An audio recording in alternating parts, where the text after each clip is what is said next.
All right. Oh, we're live. We're live. Now, where have I put my coffee? Everything's fueled by black coffee, obviously.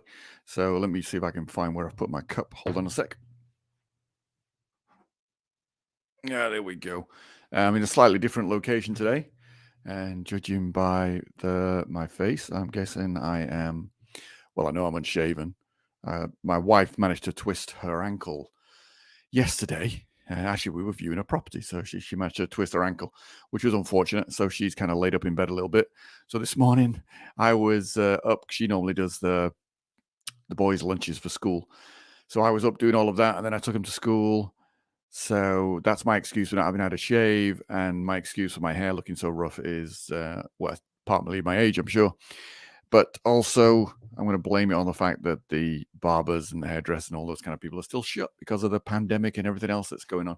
All right, so this week, what has been happening? I got my journal with me, so I thought I would look through this in terms of what I've been doing this week, but also some of the things that I've been doing this week are kind of me going back over material from a year ago, 2 years ago. But oftentimes it's kind of I end up going back and reminding myself of the fundamentals of what I'm focused on and what I'm doing.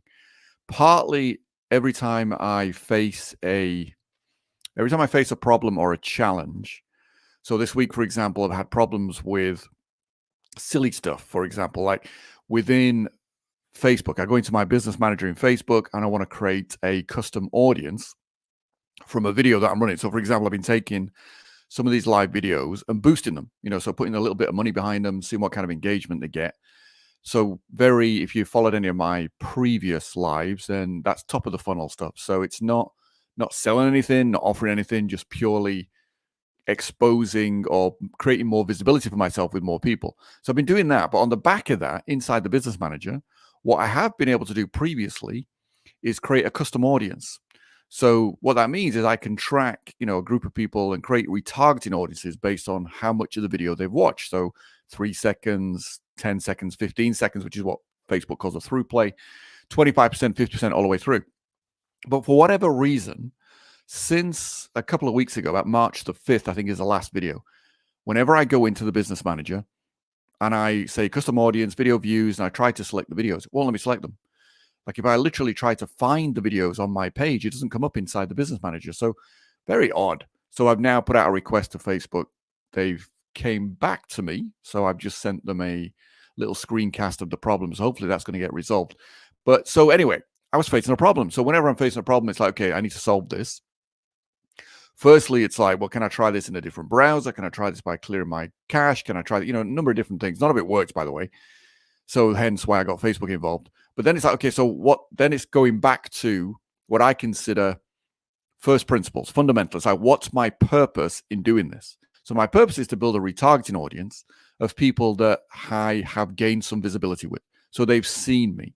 So if they've seen me on a video and they've watched, 15 seconds, a minute, 2 minutes, then there's potentially some interest there. So if that's my goal, then what's my workaround for that? Well, my workaround for that for today, so I'm going to be launching a campaign after this. My workaround for that for today is use the video as an advert, but encourage them to click through to a landing page.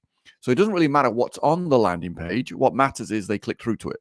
Because then, of course, that's another way to create a retargeting audience. So it's trying to achieve the same outcome, but changing the tactics.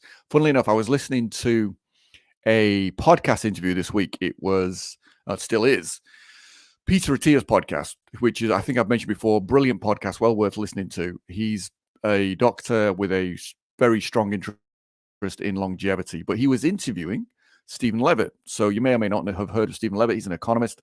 Many years ago, I think probably well over a decade now, I wrote the book Freakonomics. So he was interviewing him. And they were talking about, a number of problems in the world, number of problems that Stephen Levitt had some ideas on how to test. But what Peter Attia mentioned was this thing that, as human beings, we're pretty bad at making decisions. And more importantly, we're very bad at distinguishing between outcomes, strategy, and tactics. Like we confuse all three all the time.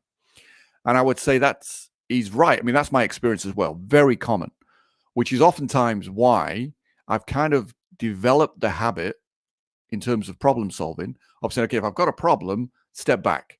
remind myself, what's the actual outcome here? Because I could hammer away trying to fix that Facebook problem with like custom audiences and go down a rabbit hole, which does what? It just ultimately ends up wasting a lot of time for me. So not valuable. So instead, it's like, take a step back. What's the outcome? The outcome is I want to build a retargeting audience of people who've seen me. So there's some visibility, there's some potential, the beginnings of a relationship or beginnings of that sort of know, like, trust approach. That's the outcome. So are there other ways to achieve that outcome? Of course there are, and that's the whole point. So rather than me getting hung up on this ain't working, what's going on, one, send a request to Facebook, let them sort it out for me. And as I said, they've come back to me. So that's all great. Hopefully that'll get sorted in the next few days. And then secondly, what's another way of achieving the same thing? Achieving the same thing. Okay, great. Different way of approaching it. Just get them to click through. So rather than running an engagement campaign in terms of video views, just run the same video, but put a call to action in that says click here. When they click through to the page, just say thanks very much. So it's just another way of creating the same outcome, but changing the strategy in some way, changing the tactics, more importantly. I think that's useful to know. Which then, so I was going through the beginning of the week, because I've got one of my clients, we're sort of coming to the end of the first month with him. And so I was doing a review of where we're at, what we need. And interestingly, I was talking to him yesterday because he called me yesterday and he was saying, okay, look, he also was thinking of, what's the review of the month, where are we at? And he was looking at it from a pure numbers point of view because he wants to have a conversation with his accountant about it. And it's like, yeah, that's great. It said, so yes, lesson here. So this is a good lesson for me in terms of if I am working with other people, which is not very common, like on a consultative basis, then it's very much important to say, okay, like what is the goal over the time frame we're going to work? So I typically like to work in 3-month time frames, establish some goals for that, which we have. But then over the first month, it's like, okay, set some expectations. The first month of any kind of promotional campaign, particularly when you're starting from a blank sheet of paper, really that first 30 days, you're just looking to put things in place, make sure the foundations are correct, and also make sure that you are running enough ads to collect enough data. That's really all it's about. It's collecting data. You can't make decisions without data. So you got to collect data.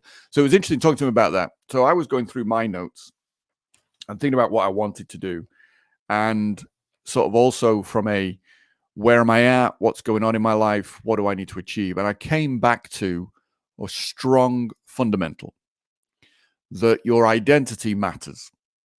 So in other words, who you are, how you define yourself is absolutely critical to the actions that you will take, to how you will think about things. Like if you go back to that premise, which I think I've touched on before, that if like my little Fred the Head diagram, if we are bombarded with, 11 million bits of information per second coming into our nervous system through our senses, see, hear, taste, smell, such like, and we can't possibly process all of that, so we don't, so we delete, 99.9999% of it, then by changing the definition of who you are, creating a new belief around how you define yourself, then you will start to automatically, and this is my experience, delete different parts of that 11 million. In other words, you'll let different pieces of information through, or you'll suddenly pay more attention to information that you didn't see before. So it's like you are, by defining who you are relative to the goals that you want to achieve, then you start to activate your reticular activating system. So you're priming it, that would be a better word. You're priming your reticular activating system to pay attention to information that's in line with your identity, which of course is then by default in line with the goals you want to achieve. So, and it was interesting because over the weekend, I had got an email from somebody whose list I'm on promoting someone else. They're obviously doing some sort of joint venture. And I was intrigued to see what this other person was offering. So I clicked it, I had a read of it. And their lead magnet was very business focused, very much about how to hit a 6-figure month. So I thought, that's interesting. What's their take on that? So I had a look at that. And they were very much talking about the whole showing up as being the kind of person that makes 6 figures a month. And that's interesting. And I would say part of my development and my experience has been that I have deliberately shifted my identity along the journey. So whenever I've hit a milestone, so when I set out to achieve the first goal, so if the first goal, I think for me online was I wanted to get to 1,000 a month.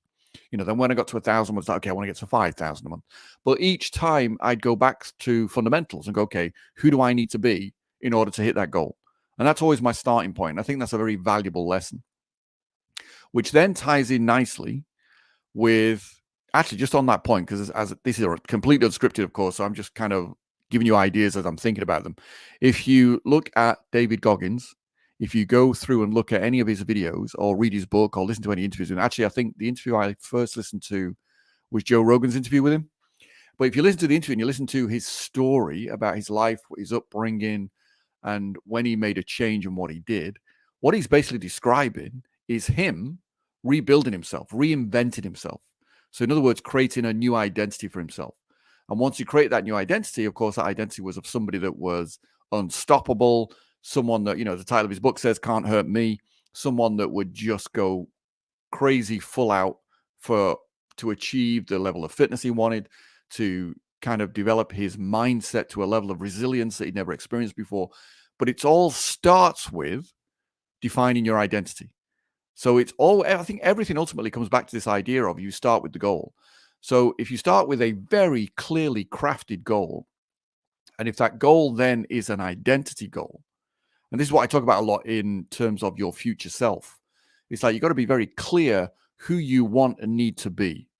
I mean, literally, when I write down who I need to be, I am clearly writing, like in my head, I have an image of the clothes I'm wearing, the accessories I'm wearing. I mean, literally, it's to that level of detail, not because I then want to show up every day wearing, the same t-shirt, the same watch and everything else, but more importantly, so that I have a very clear crystal outcome, a clear crystal image of the goal that I'm trying to achieve. And so if I have an identity goal, then I'm very clear what the identity is. And then that then pulls me forward. And of course, if my identity is focused on something very specific. So coming back to if one of your goals, for example, is to make, 10,000 a month online, then start by getting very clear who you need to be to achieve that. Write it down. Think about it and then start building that picture. What would you look like? How would you dress? How would you stand? How would you walk? How would you breathe? So not so that you have to do that all the time, but so that you have a very clear image in your mind of what that needs to be, so that you are priming your reticular activating system. Because out of that identity, your behaviors will shift. Your need to, like for me, first of all, when I first started out, it was very much like, one, building any kind of successful business is not going to happen by itself. Secondly, who do I need to be?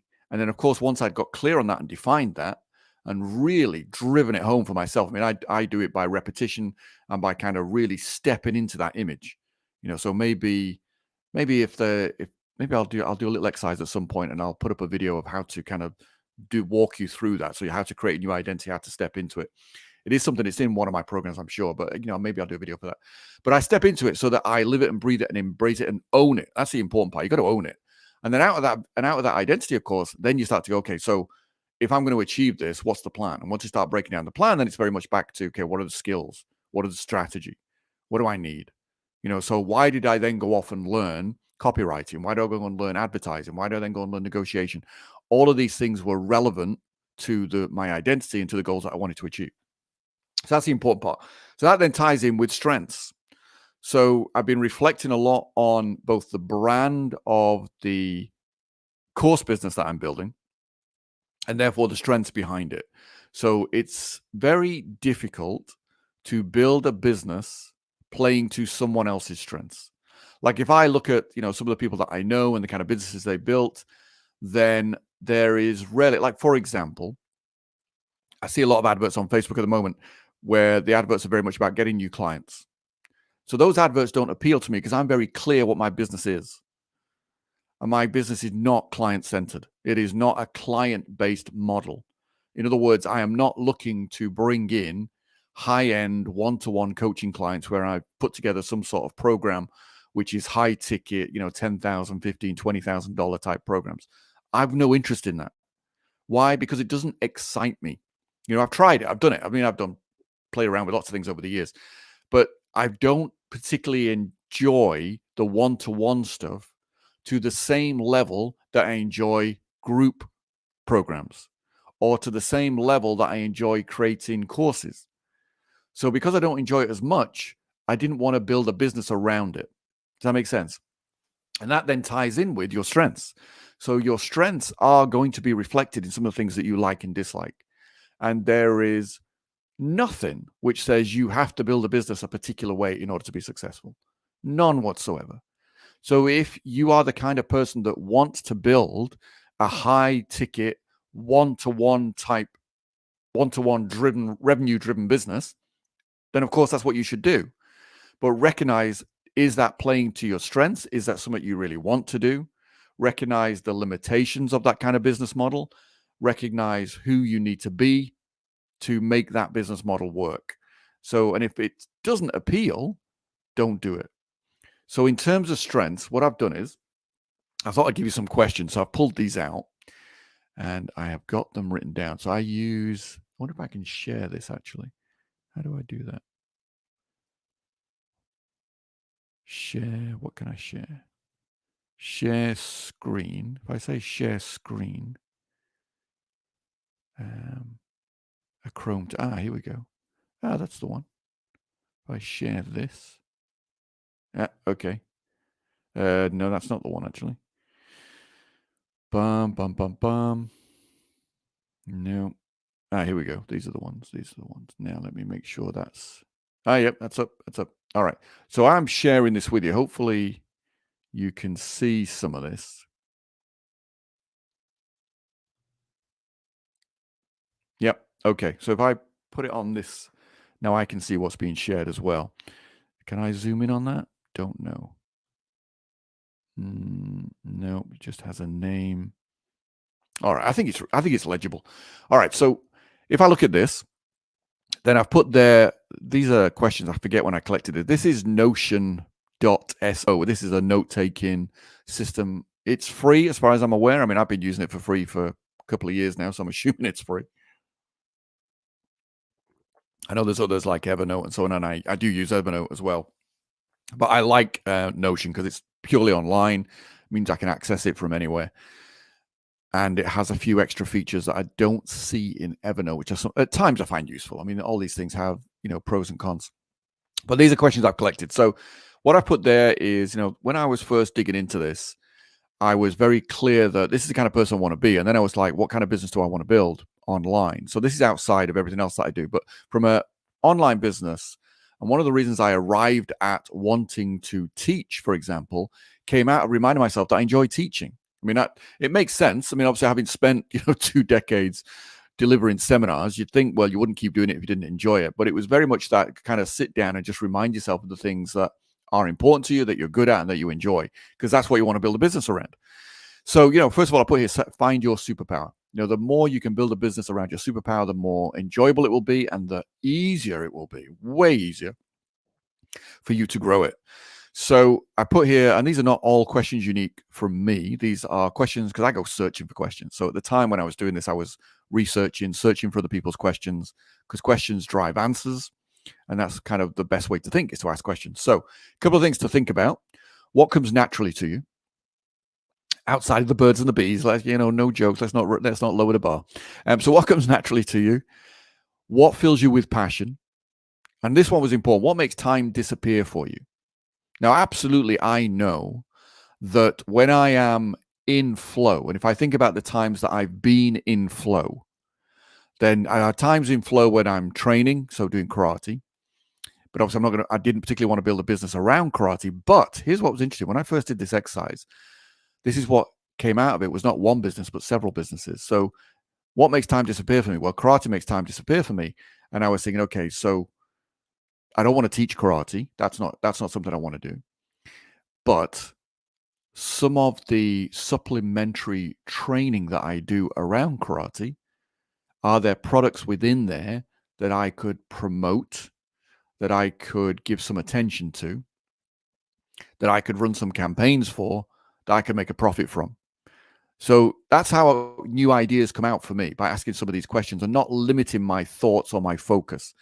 So I wasn't limiting when I answer these questions. I'm not thinking purely context, I must be teaching something online. That wasn't the goal. The goal was, I want to find out what would be the perfect or most ideal business model to create based around my strengths.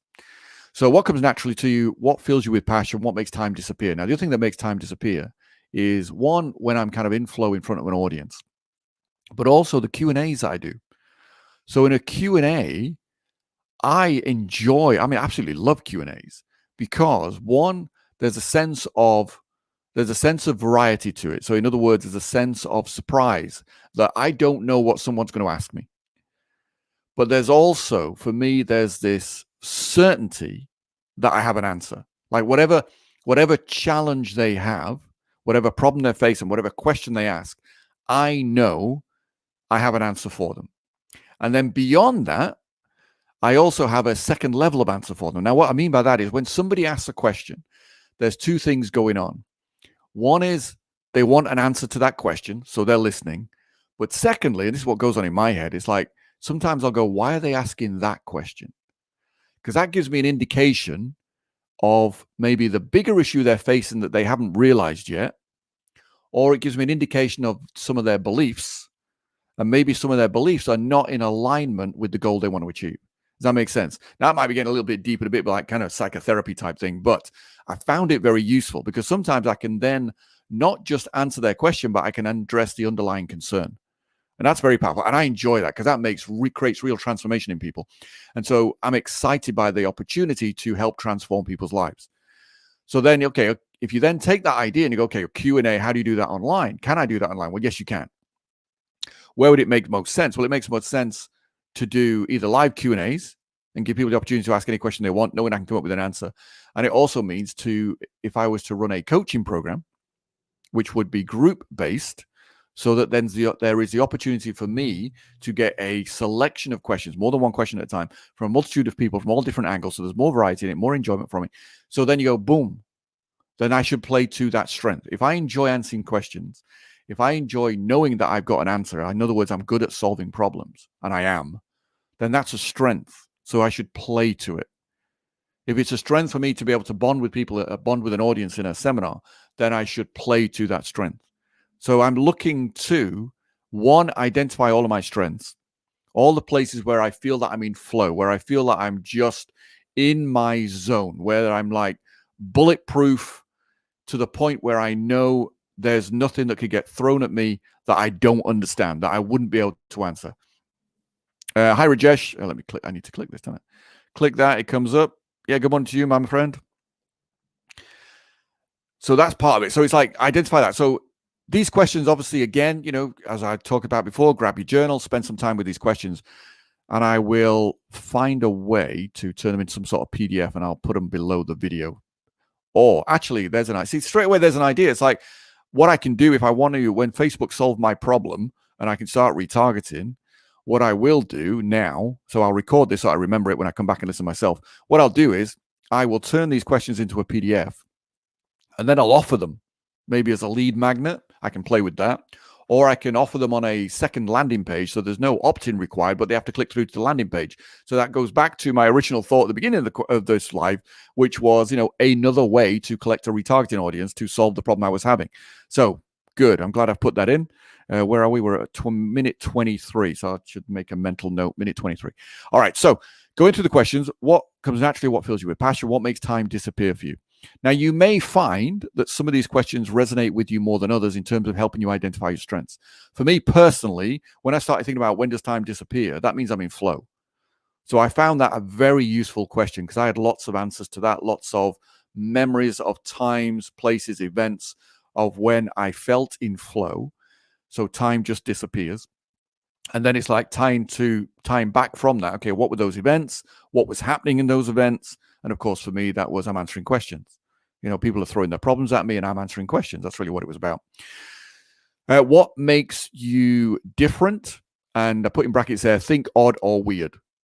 So, I see a lot of posts where business posts, particularly in groups, where people say, okay, what makes you different? And people just put their typical Popeye response, me. And nothing wrong with that, but it's too vague. It's like drill down into it. What makes you unique is your strengths. And some of those strengths will be things that are odd or weird. And I define things that are odd or weird as things that I enjoy that other people go, oh my God, I couldn't do that. And even public speaking, for a lot of people, I say, I get up on stage in front of an audience, they, oh my God, I couldn't do that. And it's like, yeah, you could, but you're choosing to find it more of an unsettling place and a place where you can actually thoroughly enjoy yourself. So think odd, weird. Think things that you enjoy that other people don't. Think things that come easily to you or that you do. Like, one of the definitions of a talent or a strength is something that you were motivated by typically early in your life. And then, therefore, because you were motivated early in your life, you spent more time on it. Like, for example, you look at, say, someone like Britney Spears pops in my head. So Britney Spears, what brought out that record, in the 90s, I think it was. I don't know how old she was at the time, 18, 19, had a massive hit. And you go, oh my God, she came out of nowhere, and 18, she's this great superstar making all this money. But actually, if you look at her history, there's video of her family took like little videos of her singing at 4. So if you can imagine, actually, it's not that she was so successful so early in her life. It's actually, she still spent the same amount of time developing the skill. So she was very highly, I guess, motivated to be in front of a group of people to sing, and got rewarded for it, either with praise, hugs, loves, and so on. And so she did more of it. So if you've done more of something because you were naturally motivated to do it, then you're going to get better at it. And that's really where a lot of strengths come from, a lot of talents come from. So what makes you different? Think odd or weird. And again, when I was thinking about this, my answer to this originally, what popped in my head was going back to school. So I was that SWAT at school. I was the kid that did the homework. I was the kid that did the work. And some of my friends, as much as they loved me and actually leveraged my talents at times, I did have a little business at one point where I was helping people with their homework for a fee, of course, always the entrepreneur. So anyway, so it's like going back to that, and it's like, okay, so what was it about it? Well, I enjoyed reading books. I enjoyed solving problems. So it's like the same answers kept repeated. Like, when I'm in flow, I'm solving problems. What makes me different? Well, I enjoy reading, because reading, researching, finding material, developing my knowledge, building a database of ideas gives me something to draw on. So if I'm solving a problem, I've got more to draw on. So again, that came back to that. It's like, I enjoy reading, I enjoy research, I enjoy finding out answers. So problem solving for me means go searching for an answer. So I've got it, and then I can share it with other people. So think of things that make you odd or weird in that respect. Also, I guess this may tie in nicely for you, and maybe this is just a quality that is worth exploring or developing. But I'm also extreme. So I find it very hard to do something a little bit. I either do it all in or all out. I find it very hard to do things in between. Very hard. And I don't know whether that's just purely me, but I do know that makes me odd at times. So for example, when I decided I'm doing karate and I want to study it, it wasn't, I'm going to go once a week like most people do. It's like, no. I want to go every day. I want to train at least an hour, 2 hours a day. I need to be able to do this 5-6 days a week. So that also guided my decision to move to London. I mean, literally, when I first moved to London after university, the reason to do so was because I wanted to go to a karate dojo where I could train at least 5 days a week. So I would train 5 days a week there, and I'd train on my own for a day a week. So that was 6 days a week. So I'm all in. It's like, I have to be all in. So that's kind of weird. So it's like, okay, so, well, that helps me in terms of building any kind of business because I'm all in. To me, it's an infinite game. Always will be. It's not. And also, actually, the way I'm connecting this for you is I see people, and I know people. I've got friends who have built businesses, then sold them. And they set out. I mean, I've got one good friend in particular. He's done this a number of times, and that's his goal. He builds a business for the only purpose is to sell it. So, but that's not my purpose ever. Because to me, I'm building a business because I'm building a business for life. It's like I'm building it, I'm keeping it. It's going to work for me forever. So that would therefore change the kind of business that you would build. So he builds very different businesses to me. Like, he builds businesses where he wants to be out of the business as quickly as possible. Now, there's nothing wrong with that per se, because of course you do need to outsource things in your business. You can't do it all yourself as you grow. But his whole focus from day one is selling the business. So he's looking at it in terms of this business, what it needs to get to. And from day one, he's also looking for buyers. Like, he's literally looking for buyers, finding out what they want. And he's then creating the business so he can market it to those people at the exit time, which could be a year, 2 years, 5 years, 10 years, whatever he's defined. But that's where he starts from. So he's not building, for example, ever a personality business. Like this, my teaching business is a personality business because it's me. It's driven by me. He would never build this kind of business because he has no interest in that. because he wants to exit. So think of it in those terms. So again, that's playing to a strength. That's playing to a personality element of his that for some people is odd or weird. And for some people that defines his model. So think in those terms as well. So hopefully that helps you. What do friends ask for advice about? So again, things that people ask me advice about, oftentimes related to what they know me for. So they will ask about property, real estate investment. They'll ask about commercial property. They'll ask about, obviously, online business. They'll ask about, more recently, I think, because more people are going to realize that I do a lot of stuff in the affiliate world outside of the sort of online business world. So I get asked questions about building affiliate businesses. So I do have those outside of this, which aren't personality driven. It's because that doesn't need to be. They're more sort of e-commerce type products. But again, within that, to my mind, how do I select a product? I select a product based on, can I do this for life? Not can I build it and sell it? So it's like, will this generate an income for me for life? Will I enjoy doing it for life? Would I enjoy solving the problems that would come up for life? Yes. Because the way I've organized my affiliate business is that it's built around what problems am I solving? Well, I'm solving marketing problems.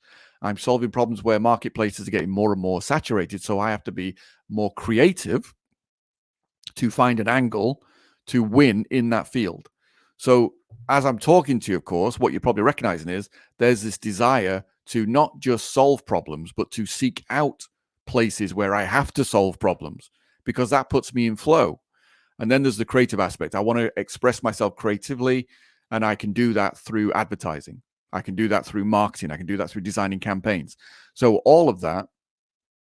Hey, hi, Tom. Haven't seen you for a while. Just spotted your comment. Yeah, talent equals time invested in development skill. Absolutely. That's how it tends to play out. But often that skill isn't necessarily something that we always recognize as tangible. Like, negotiation, you could say that's a tangible skill, but sometimes problem solving is a broad brush. It's like, what is the specific skills? And I'm sure if I broke that down, there'd be multiple skills within there. But again, I use those. So yeah, so think of it in those terms. And again, if to help you go back, what friends ask for advice about, and you can go and ask them. It's like, go talk to things, or even ask them if you were going to ask me questions on anything, or any area of life, any aspect of life. What questions would you ask? If you're going to ask questions around any aspect of business, what questions would you think I'd be able to help you answer? So you just go and get some feedback if necessary. I tend to just use the fact that, I've, I guess, been fortunate to have been in a seminar environment for so long that I've had so many people ask me so many questions. And typically in breaks, people will seek me out to ask questions. And of course, there's patterns to those questions that you begin to notice after a while. What did you love to do as a child? So again, this ties back with the earlier question where I started thinking about what I did at school. I was the school SWAT. I was the school SWAT, or one of them. So why was I like that? What was it I enjoyed about it? What would you do if money didn't matter? I'd solve bigger problems. That's why I enjoyed listening to the Stephen Levitt interview the other day, because he's talking about some of the world's big problems and, different ways to address them. And I find that fascinating, because it's like I apply my mindset to it as well. Then once you've got all of those answers together, and, you can do this in one sitting and then come back to it again and reflect on it, and which is how I did it. But then what thread or theme connects all these answers? So this is kind of deep reflection. So this is where you'll find your superpower. And for me, when I dug into this and I pulled it all out, it's like I solve problems. I enjoy teaching. I enjoy being in an environment where I get the variety of people throwing different things at me. Hey, Rajesh, I'll answer this. But the common theme that connects them is I take what is for a lot of people a complex idea, and I break it down into simple steps. And literally, I remember answering this question, and I've even got it in my notes. I wrote, breaking the complex into the simple. And I thought, is that a superpower? And my simple answer was, yes, that's a superpower. And then that led to, okay, so if I'm going to do an online business where I'm personality driven, then it would make sense to teach. It would make sense to create courses, because courses allow me to break the complex into the simple. And what was also interesting about this, and you may be struggling with this, is I have a tendency sometimes to overthink, which means I can look in a marketplace and go, "Oh, well, they're doing that and they're doing that," and then sometimes I'll get lost in the rabbit hole of, "Does the world really need another person to do this?" But then when I came to this superpower, it's like my superpower is breaking the complex into the simple. My personality is going to be unique because it's me. My experiences are unique because they're me. Can I bring all of that to help solve problems for people so I can help them break the complex into the simple? Yes, I can.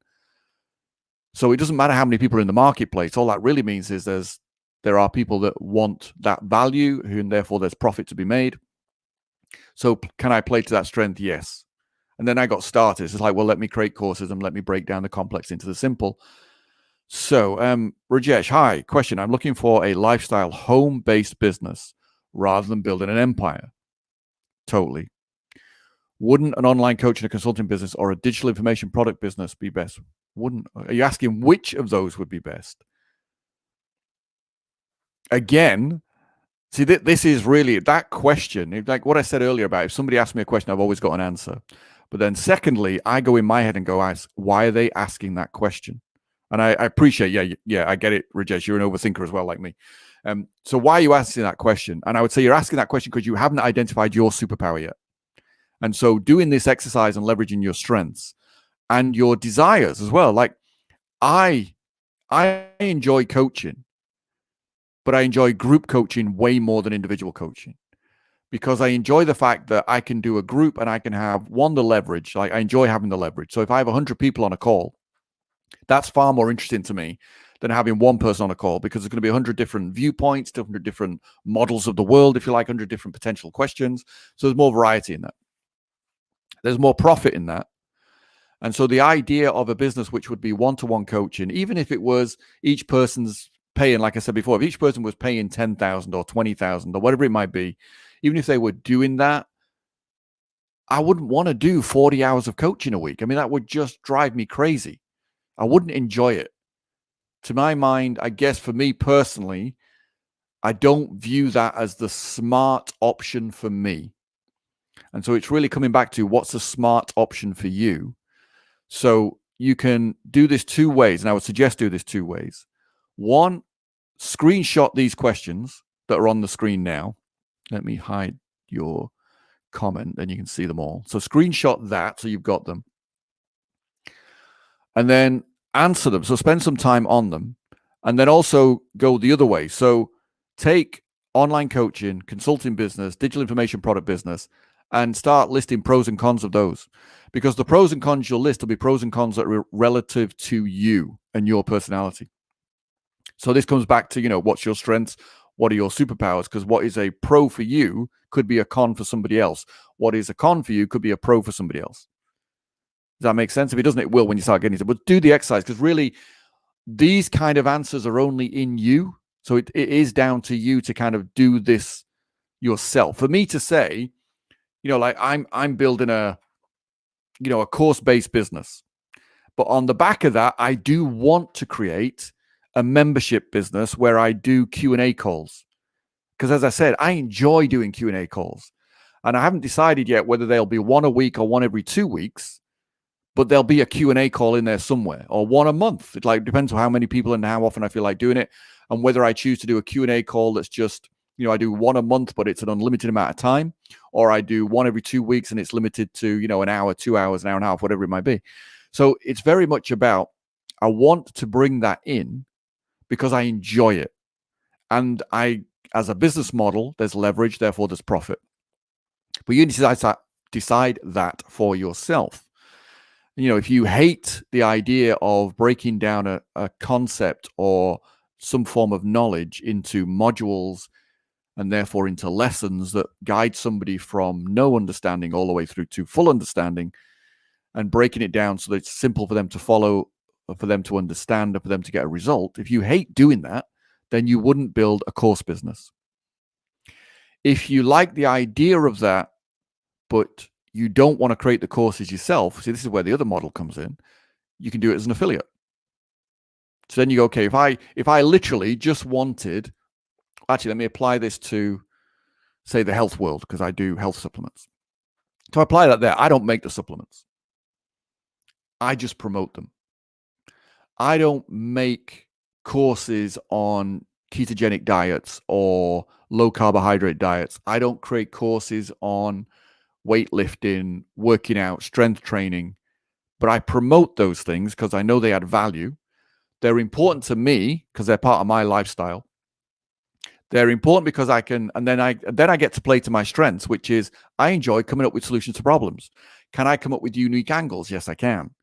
So for example, one of my angles is I focus on people in that arena who are 50 plus. Why? Because once they get to 50 plus, I guarantee if they haven't thought about it before, they're thinking about longevity.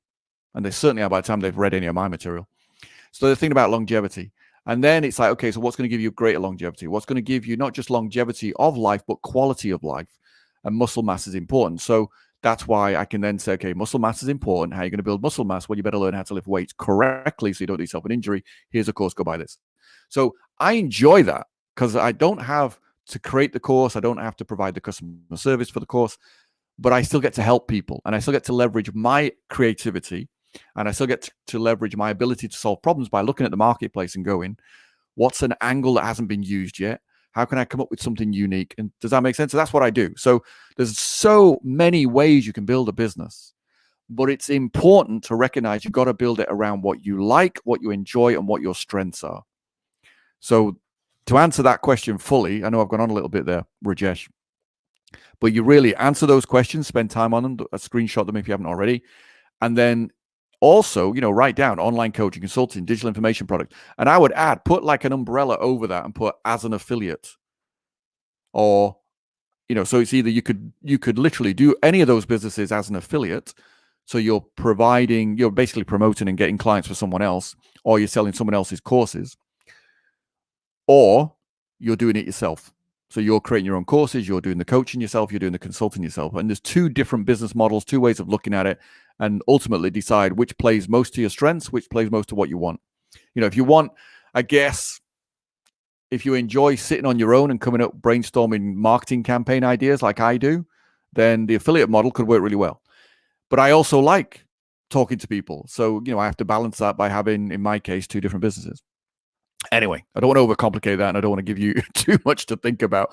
So my simple answer is answer those questions, and then also look at the pros and cons of an online coaching business, a consulting business, or a digital information product business, and then map those to your strengths and to your likes, dislikes, and so on. All right. Let me hide that one. Yes, actually, it does tie in with that. Skills, strategy, self-confidence. Always, yeah, absolutely. Oh, by the way, Rajesh, you were asking about the Freedom Map course I put together. I think because you're already a customer of mine, if you log in, you should see it and you should have instant access to it. So just do it. If you don't, obviously drop me an email. All right, so that's sorted. That also goes for Tom's. If you want to check out the Freedom Map, I think if you log in, because obviously I think you were involved with the real estate program, weren't you? If you log in, you should see that as well. So, all right. So anyway, so answer those questions. Let me just roll this up a little bit because there we go. From superpower to brand assets. So let me just wrap this up. So once you've answered the first few questions, so I'll leave that up like that so you can screenshot that as well. Then just really, what is your superpower? And I put in brackets, how do you want to be known? Because that's another way of thinking about it. So it will help sort of trigger some thoughts, some ideas. Then how did you acquire this superpower? Now this starts really getting into creating assets for your marketing. Because if you understand how you acquired your superpower, there's a backstory. The backstory you can leverage.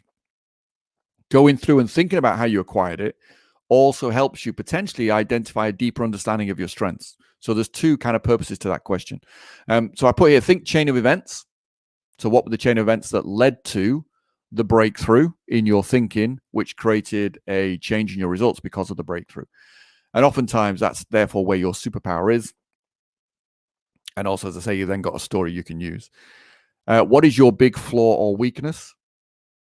So, I've got many flaws, many weaknesses. So what I don't want to do is build a business that relies on those weaknesses being a strength, because that wouldn't work.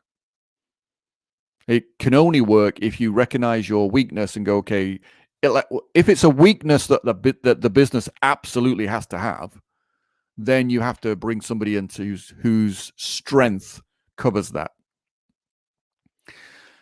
Flaw or weaknesses. So think of those kind of things. What is your distinct personality? How would you describe yourself? And also, again, you can think about how you describe yourself. How would other people describe you? So I go back and think about the words people have used. And again, I put myself back in the environment of being on stage. What are the words people have used to describe me on stage? So inspiring, energetic, all those kind of things. So it's like, okay, can I leverage that? And that was one of the reasons I decided I want to do more video. If you hate video, then don't create a course that relies on creating videos. Don't create a business that relies on creating courses that rely on video. And nor do you have to either.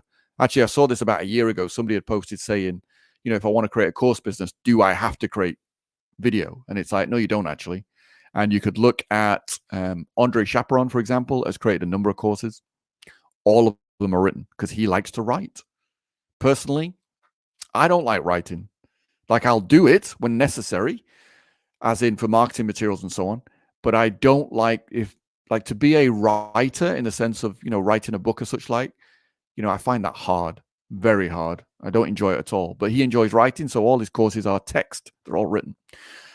What is your distinct personality? What is your driving force? Now, this is interesting in the sense of what you're looking at is understanding your values. What are the things that are important to you? And then not just important to you, but also look at it from a world perspective. Like, what would make the world a better place? And connect your personality, your values to that. So for me, if I put this in the context, like for example, in the online business world, in terms of creating a successful online business and teaching that, I would say what's important to me is that people understand what it really takes, that people understand that there are skills to learn, that you do need a strategy, that you do need some unique angle in all of your marketing. Otherwise, you're going to really struggle. And I know there are plenty of people out there who try to either gloss over those things, ignore them, or pretend or deliberately lie to people and say that they can have a successful business without learning any skills or without using any creativity or being unique in whatever way. So what do I stand for? I stand for telling people the truth, transparency. And what do I stand against? What's the shared enemy? The shared enemy to me is people who are lying, haven't got their customers back, are only interested in it for the profit they can make because they're playing to other people's innate human desire to have something as simple as possible that doesn't require any effort. Because if I said to you, I can give you a recipe for a business that requires no skills, no thought, just plug and play, press a button and watch the money roll into your bank account, are you going to want it? Of course you are. I mean, that's just human nature. Does it exist? No, it doesn't. And if it did exist, would it last long? No, because as soon as more people are involved in it, the less effective it's going to be. So I stand against lies and nonsense. And I've told the story. I don't actually have told it on video before, but I've certainly told it live before. I did an event way more than a decade ago. And I was the promoter, had a speaker pull out at the last minute. And so you needed another speaker. And I was recommended to him by one of the other speakers that were already booked for the event. And it was a pitch event. So every speaker was pitching. And so he didn't know me. He just went on my friend's word because he knew my friend. He went, okay, well, if you say he's good, he's good. And he decided to put me on last. He thought, if I put him on last, that minimizes my risk, blah, blah, blah. And it was like, fine. So it was a 2-day event. So I flew out there and I sat and watched every other speaker, literally. So day one, it was a Saturday, Sunday. I watched all the speakers on Saturday. I watched all the speakers on Sunday. And I was last speaker at the end of Sunday. I got up on stage and I basically started my presentation by saying to the audience, hi, I'm Paul. And you've watched X number of speakers over these last 2 days. They've been telling you about how you can make money on eBay. They've been telling you how you can make money with ebooks, because this is well over a decade ago. They've been telling you how you can make money with this, with that, with the other. I said, there's a common pattern to everything all of them have shared with you. I said, if you and they ran your business the way they described you could, both you and they would be bankrupt within 90 days. And the audience, there was people in the audience literally cheered when I said that. There was people in the audience looking shocked when I said that. the promoter at the back of the room, who was literally sat right in my eye line, right behind the audience, only about 100, 150 people in the room. Right. So it wasn't a huge event. So it sat right at the back. And he literally, his head went like this. He dropped his head into it because all he was thinking was refund, refund, refund. Because I'd literally, and I can't abide it. I literally cannot abide it. It's like, it was this whole idea of, and it's less so today than it was 10 years ago, thankfully. And I think people's awareness has grown over that 10 years that they know. I think most people now know you need a certain set of skills and you got to develop those skills. But at the time, they didn't know. So some of those speakers, in my opinion, were playing on that ignorance. So these people being led to believe they could build an online business that would pump money into their bank account with literally zero effort on their part. And it's not true. And it wasn't true then, and it isn't true today. And I could not be quiet about it. It's like I had to say something. So I started my presentation that way. Now, by the time I'd finished my presentation, one, the audience loved me. Secondly, this is just an ego trip for me sharing this. I had the highest sales of the weekend. And thirdly, the promoter loved me. He thought my integrity, my transparency, and what I shared, because what I shared was real. It's like, here's how you actually do it. What I shared, I think he loved, and he saw, and he wanted me to then help him with his business as well, which was interesting. But yeah, so it all worked out. And I think that then reinforces my belief that the truth will always work out. Doesn't matter how much it might be resisted or how angry some people might get in the beginning, but it will always work out. Anyway, so answer these questions. What's your distinct personality? What is your driving force? What do you stand for? What do you stand against? Because those things you want to bring into everything that you do. They play into your values. They play into being you. And it's important to be clear what you stand for and what you stand against. Because then that will come through. Particularly if you're building a personality business and you're getting on doing live stream and you're doing video, that will come through. And you want it to come through because it helps you polarize your audience. In other words, it helps you collect the kind of people that are like you, that want to learn from you. And it helps you repel the people that aren't like you, who, in my case, if there are still people out there who want something handed to them on a plate with doing no work and no thinking, I don't want them as a client. I don't want them as a customer, because they're going to be a pain in the ass as far as I'm concerned. And they're just going to end up pointing the finger, blaming somebody else for their own lack of desire to do the work. So I don't want those people. I'd rather they go somewhere else. So you want that to come across. Who's your shared MO? I already talked about that. And then the final two questions are your values, which your ideal clients will share, which is what I've just said. So yeah, so this is another reason why I capture things and I can go back and review them. And I keep notes like this where they're questions. I collect questions. So where I've got questions, I put them in a notebook, both in my written journal, and then I copy them onto Notion so that I've got access to them. I can share them with other people. All right. So I put my final point I put there, and this is true. And we're coming up to the weekend. So I would say, yeah. And we've all been there, mate. I've been exactly the same. Yeah, absolutely. So this does require heavy duty thinking and reflection. We've got, I do, in my opinion, heavy duty thinking and reflection on a regular basis, on a weekly basis. So each week I spend time reflecting on what's going on in my life, both in my business and what needs to change, what I need to do differently. But also, on a monthly basis, on a quarterly basis, a semi-annual and an annual basis. But this does require some thinking and reflection. So don't expect to have the answers in 5 minutes. It may take you hours spread across a few days. I would also say, and recognize this, your answers don't have to be perfect ever. And so you will evolve. Like my answers to these questions have evolved because as I've progressed in the things that I've been doing, one, you learn more about yourself. Secondly, you reinvent yourself at times and therefore develop new skills, new talents, new insights. And then you come back to this and answer the questions, and maybe there are nuances, there are deeper insights, there's subtle differences, which you then leverage into what you do. So one, don't think, oh, I'm going to answer these questions and that's it. They're the absolute answers. They're stuck in stone. They're never going to change. They will change. So don't allow perfection to get in the way of you getting started or get in the way of you building on what you've already got. And recognize that they will shift, they can change, and you can change them. Like if you wanted to reinvent yourself and be a completely different person, you get to do that. Because ultimately you're still you, but you can reinvent yourself any way you want. So, I can say at this point in my life, where do I want to be over the next 10 years? And I have a very clear idea of who I want to be over this 10-year period. a very clear idea, therefore, of what I want to do, what impact I want to have, who I want to hang out with. I have a clear idea of who I want to be able to call close friends, the types of people I want to call close friends. So bear all that in mind. All right. So I'm going to wrap this up. This is a lot longer than I intended to go. I thought I'd do about 30 minutes. We've gone nearly an hour. Hopefully that's of real value to you. And I've enjoyed this, actually. I've enjoyed going through this. Maybe I'll do more of these types of lives where I bring something in and talk about some of the questions I ask myself on a regular basis to give you an opportunity to open up insights within yourself. I think and I hope that this video will make a good top of funnel video, because I'm going to boost it. I'm going to post it and see if it helps grow visibility for me with the kind of people that I want to reach. So I will do that, and I'll tell you all about it as well. I'll share the results with you. But other than that, Paul, I haven't heard from you for a while. Yeah, good to see you, mate. Good to hear from you.